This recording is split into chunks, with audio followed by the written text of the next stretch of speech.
Hey, it's Shelley Winter for D. Geller and Son. The spring bridal event is coming March 20th through the 22nd, and they're bringing you the biggest diamond engagement and wedding event of the year. Now remember, it's only one weekend only, March 20th through the 22nd in the Kennesaw and Sandy Springs location. Now, what I suggest you do, go to dgeller.com, make an appointment because you can get incredible savings. You can save up to $3,000 off of your purchase, or 36 months, 0% APR financing, and more savings to come if you make an appointment at dgeller.com, ladies and gentlemen. It's the only place you'll have this many choices and get this much value with savings that nobody else can offer. The D. Geller Spring Bridal event is coming March 20th through the 22nd. Top jewelry designers in the world will be there. So please, they have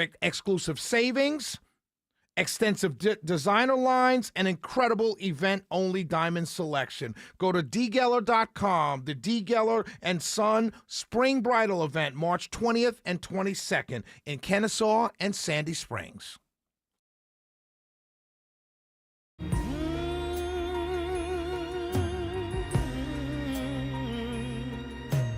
Shelley Winter Show. Live, local, topical, and relevant. Ladies and gentlemen, I want to, full disclosure, I don't think I have to do this, but this is how I'm learning this information. I am helping a friend of mine. I've known Gwen Ellison. She's the mayor of Forest Park. I've known her pretty much over 20 years. She's the newly elected mayor in Forest Park. And myself and a couple friends of mine, we're helping her transition. We're on the transition team. Completely volunteering, nothing, nobody's getting paid for this or anything. We're just helping our friend. And when you're doing this it's a small city, Forest Park, right? It's not a big, giant Atlanta or Marietta, place like that. It's a small city. And going through this process, I'm learning a lot of how these small cities operate. And one of the things that I've learned is that in these small cities, the mayors, we go to the polls and we vote for a mayor. And you say, okay, the mayor's running things because a bunch of people put their signs out, and they knocked on my door. They sent me flyers and all this stuff, and you vote. And you think the mayor can do a bunch of stuff. But in many of these small cities, it's a city manager, right, that has a lot of the power. But these city managers abuse that power. College Park Mayor Bianca Brown, she's going through the same thing. Where these city managers are interims. They're not even fully like the full city manager.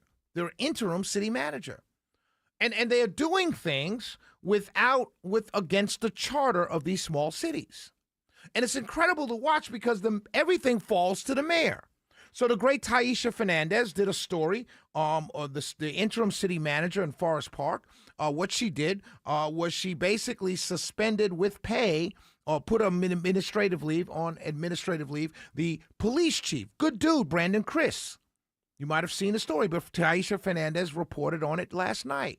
And a great report.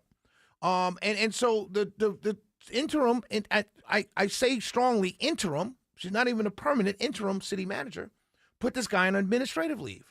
She didn't contact the city manager. She didn't contact the city attorney. She didn't contact the mayor. And she only told one city council member. That's against protocol. It's against the charter. It's just bad business to do something like that. And it's what she did. And it's happening all around these small towns and small cities. You have these city managers that are they're unelected. They're not elected. The people did not vote for these people. And they're doing everything and hurting these cities' growth. College Park is suffering the same thing. College Park is like Forest Park.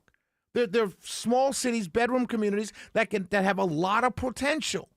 And they can grow very fast. Smart growth. Not just data centers, but smart growth. And these city managers, interim city managers, are stopping that. And then you have one or two city council members who are in cahoots with the city manager. The city manager's in cahoots with the HR director. And they're all in cahoots together. And they're doing these big, grandiose plans. And you're wondering, wait, where does this small little city get this kind of money? And then you just see stuff going on. And I'm not saying anything's corrupt. I'm just saying that it's a strange working relationship that they have where you went out and voted for the mayor. It's crazy. It really is. I want to say, in the mayor's defense, she had nothing to do with what happened to Chief Chris. Everyone wants him back that lives in Forest Park. I talk to these people all the time. The business owners, they're mad. They want him back. And the mayor, the city attorney, and the city council, well, except for one, had nothing to do with this young man being let go. And it's a sad story because the community loves the guy. He's a good police chief. They got a lot of things happening. The police are doing an excellent job. They work with the kids while also understanding that there's crime and it has to be fought and has to come down and people have to be arrested. But they also work in a community. They protect the senior citizens. This police force, led by Chief Brandon Chris, is doing a wonderful job in Forest Park. The new mayor, Gwen Ellison, is doing a wonderful job in College Park. Most of the city council doing a wonderful job. But then you have a rogue interim city manager just going off, doing what they want to do, putting a city in liability issues. It's just unreal. And it's happening. It's not just Forest Park. Like I said, College Park's faced with the same thing. A lot of these small cities are going through the same thing. And it's a historical thing, a pattern that's going on. Because these managers they sign off. They sign off on these contracts. And these contracts go to people, and the elected officials approve them, but they have no idea. And it's got to be a better way to run a city government. There's got to be a better way to run a city government. But I know one way. I don't have an answer for the fix, but I will say this. Just arbitrarily putting people, particularly a police chief, a beloved police chief, on administrative leave for frivolous, silly things is not the way to go.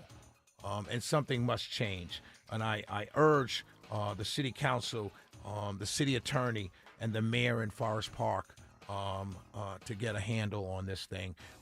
And let me say it very loudly. Bring Police Chief Brandon Chris back to work. We'll be right back. It's the Shelley Winter Show.